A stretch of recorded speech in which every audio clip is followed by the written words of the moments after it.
नहमदुहु व नसल्ली अला रसूलिल करीम अम्मा बाद।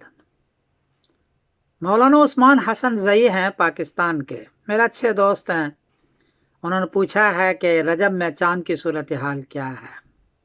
जवाबन अर्ज़ है कि 1 फरवरी बरोज़ मंगल को इंडिया में चाँद की ऊंचाई है 2 डिग्री, बर्मा में चाँद की ऊंचाई है 1 डिग्री, बांग्लादेश में चाँद की ऊंचाई है 1 डिग्री, कराची में चाँद की ऊंचाई है 2 डिग्री और पेशावर में चाँद की ऊंचाई 0 डिग्री है। चाँद नज़र नहीं आएगा।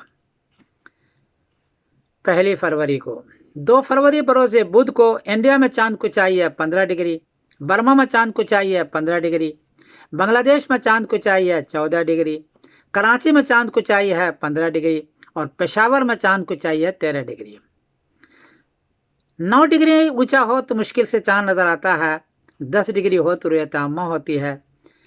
2 फरवरी बरोज़ बुध को 10 डिग्री से चाँद ऊंचा है इंडिया पाकिस्तान में, इसलिए 2 फरवरी बरोज़ बुध को चाँद नज़र आएगा और 3 फरवरी बरोज़ जुमेरात को रजब की पहली तारीख होगी इंशाअल्लाह। इस एतबार से 28 फरवरी बरोज़ पीर की शाम, 28 फरवरी के बाद जो पीर है उसके शाम को जो रात होगी वो मेराज की रात कहलाती है। कुछ हज़रात ने कहा कि इस रात में नहीं है, किसी और रात में है, लेकिन कुछ लोगों ने कहा कि 27 रजब को मेराज की रात है, तो 28 फरवरी बरोज़ पीर की शाम को मेराज की रात होगी और 1 मार्च बरोज़ मंगल को 27 रजब है।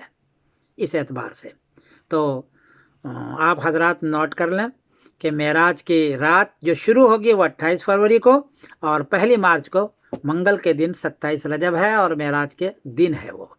मैं समीरुद्दीन कासमी बोल रहा हूँ मैनचेस्टर इंग्लैंड से। अस्सलाम वालेकुम व रहमतुल्लाहि व बरकातहू।